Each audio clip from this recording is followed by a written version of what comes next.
सुप्रभातम बच्चों, मैं विवेक सर आपके लिए लेकर आया हूं बच्चों स्वर संधि। तो चलिए समझते हैं स्वर संधि किसे कहते हैं। प्यारे बच्चों, दो या दो से अधिक स्वरों को मिलाने पर जो परिवर्तन होता है वह स्वर संधि कहलाता है। या बच्चों ऐसा कह लें कि दो या दो से अधिक स्वरों से जो मिलाने पर परिवर्तन होता है स्वर संधि कहलाता है।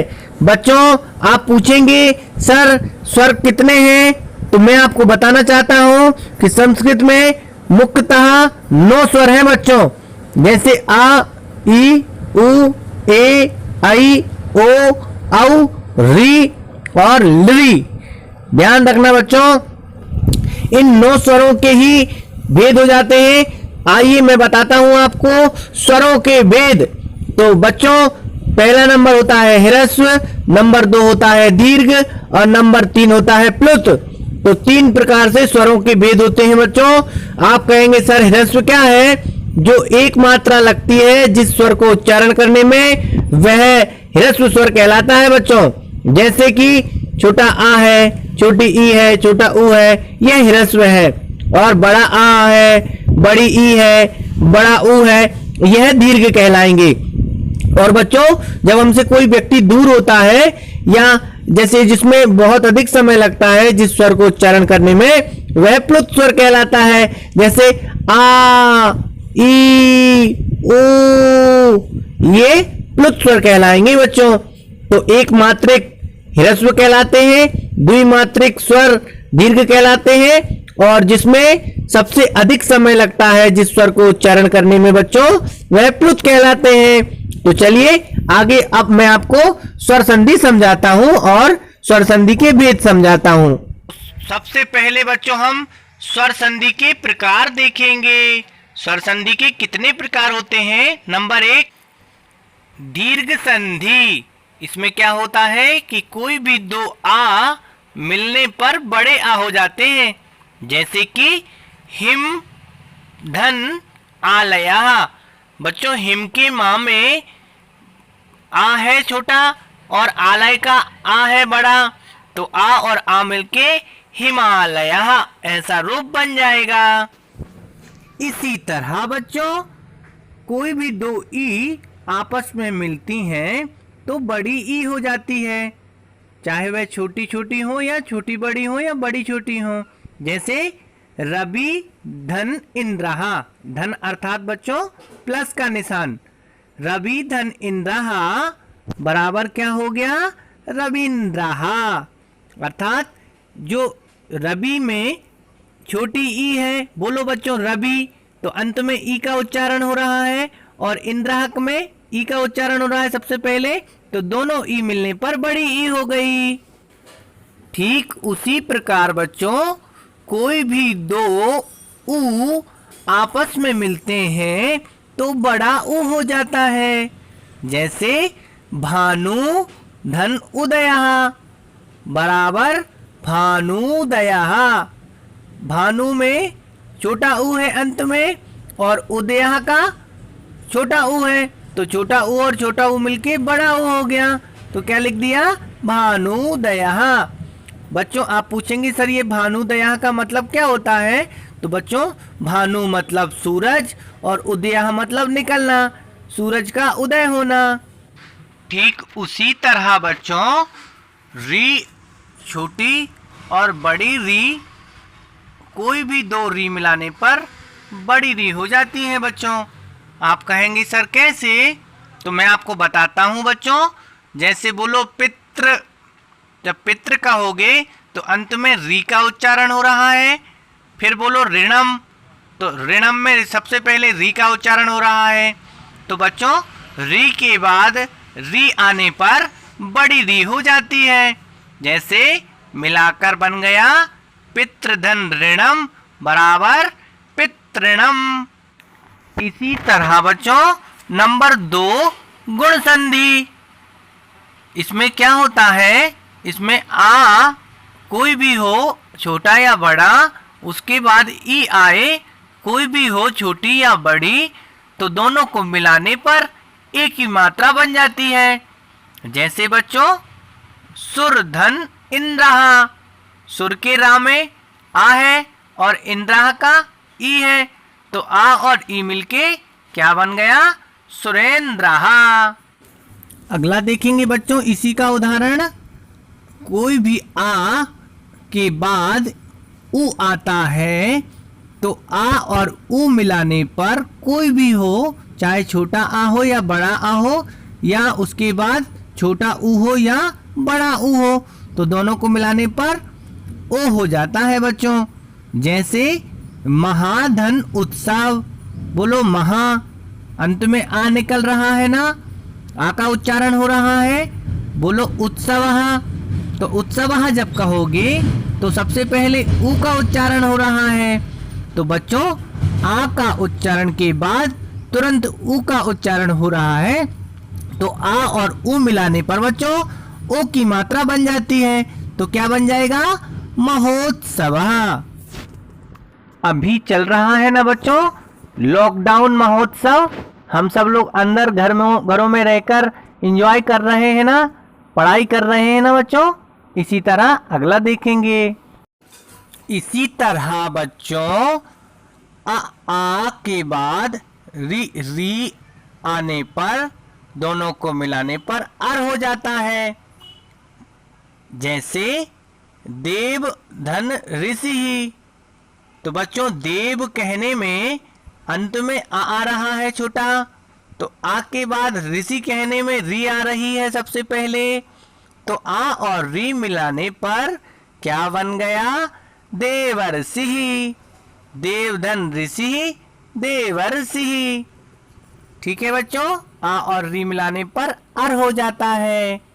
ठीक इसी प्रकार बच्चों आ के बाद ली हो तो दोनों को मिलाने पर अल हो जाता है। आप कहेंगे सर कैसे होता है?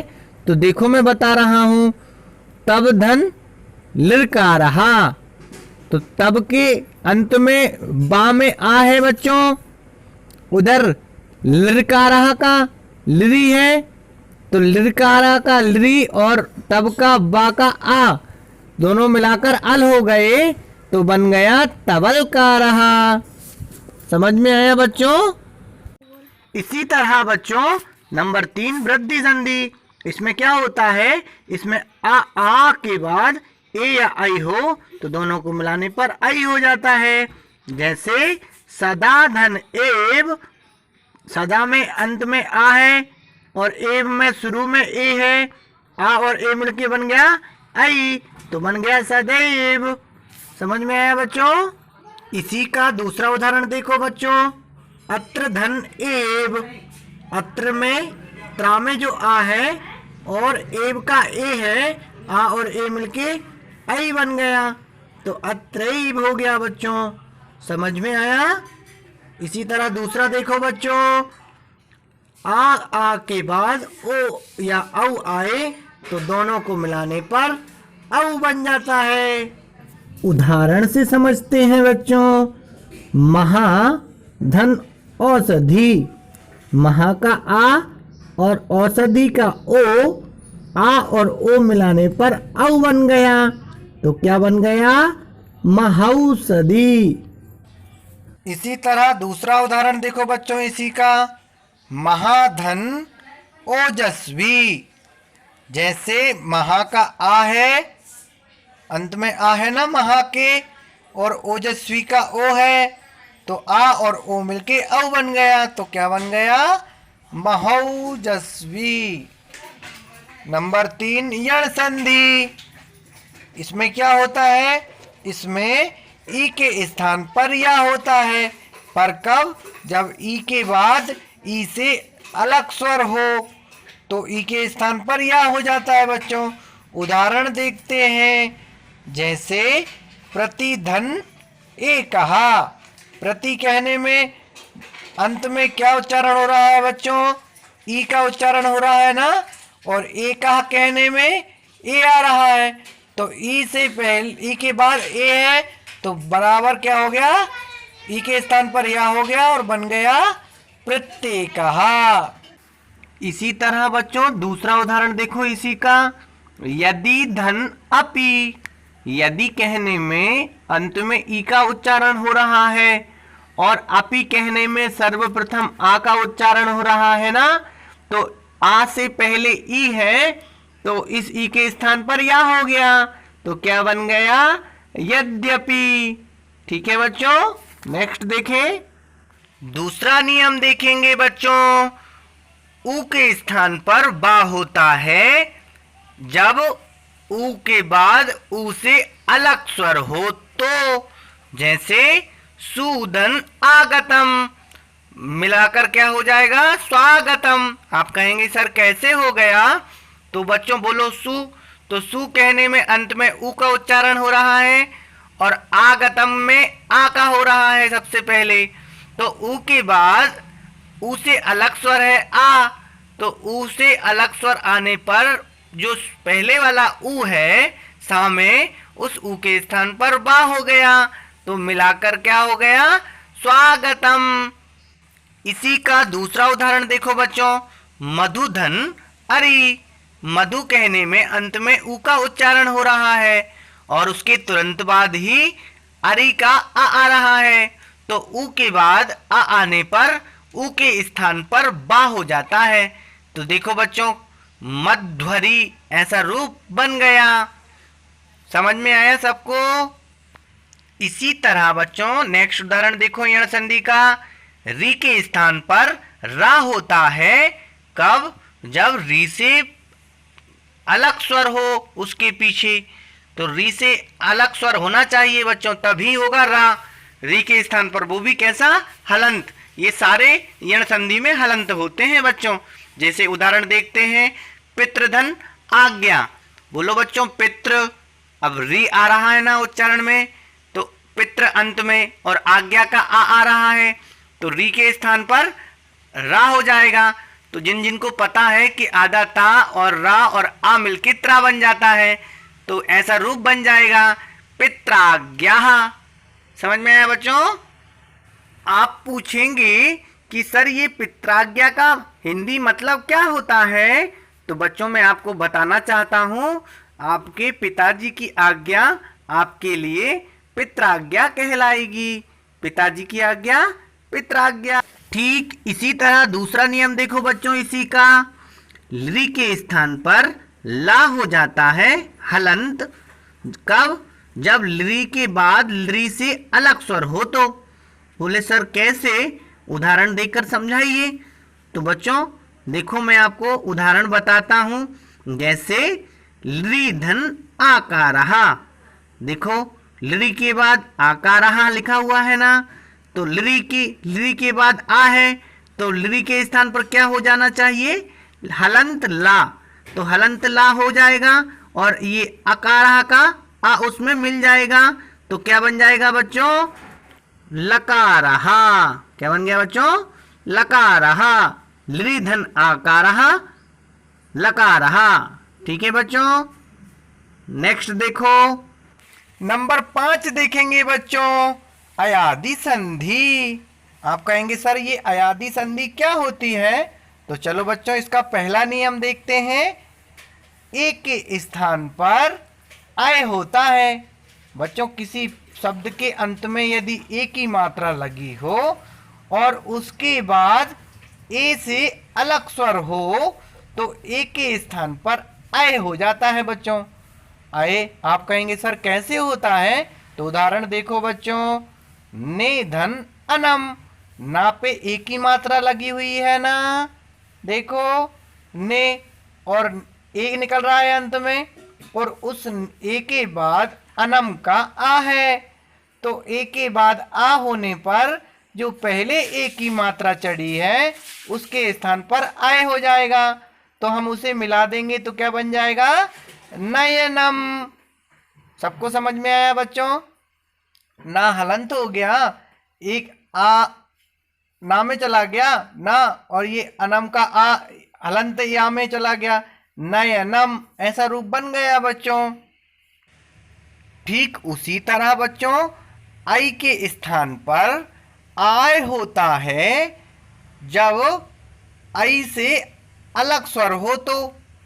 कहने का मतलब यह है बच्चों कि आई के बाद आई ही नहीं होना चाहिए, कोई अलग स्वर हो तभी आय होगा।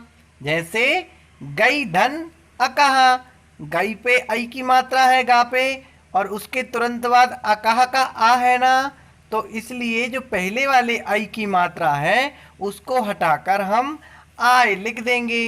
तो जब हम आय लिखेंगे तो गा हलंत हो जाएगा, और उसमें जब बड़ा आ हो जाएगा तो गा, और या में या हलंत रहेगा तो अकहा का आ उसमें चला जाएगा, और मिला के लिख देंगे तो बन जाएगा गाय कहा। सबको समझ में आया अब तो? इसी तरह बच्चों नेक्स्ट देखेंगे अयादी संधि में ही ओ के स्थान पर अब होता है जब ओ से अलग स्वर हो पीछे। तो किसी शब्द के अंत में ओ की मात्रा हो और उससे के तुरंत बाद ओ से अलग स्वर है बच्चों, तो उस ओ के स्थान पर अब हो जाता है। जैसे देखो पोधन अनहा, अब पा में ओ की मात्रा है और ओ की मात्रा के बाद आ है ना अनहा का, तो पहले वाले ओ के स्थान पर अब हो जाएगा। तो क्या बन गया देखो पवनहा। ठीक है बच्चों, पवन यानी हवा होती है और पवनहा यानी भी हवा हो गया, संस्कृत शब्द हो गया है ना बच्चों। सबको समझ में आया? इसी तरह बच्चों नेक्स्ट देखो अयादी संधि में औ को आब हो जाता है कब, जब औ से अलग स्वर पीछे हो तो। जैसे बच्चों पौधन अकहा, तो अब देख रहे हैं आप पौ में औ की मात्रा है, पा में औ की मात्रा है और अकहा लिखा हुआ है, तो औ के बाद आ है ना, औ से अलग है ना, तो उस औ के स्थान पर आब हो जाएगा। क्या बन गया पाव कहा। ठीक है बच्चों, इसी तरह और भी शब्द बनते जाएंगे, आप बना सकते हैं। और अयादी संधि समाप्त हो गई बच्चों। अब मैं आपको पूर्व रूप संधि पर ले चलता हूँ। देखो बच्चों नंबर 6 पूर्व रूप संधि क्या होती है ये आप पूछोगे। तो बच्चों शब्द के अंत में एक ही मात्रा हो और उसके तुरंत बाद छोटा आ हो तो ए के स्थान पर अवग्रह हो जाता है बच्चों।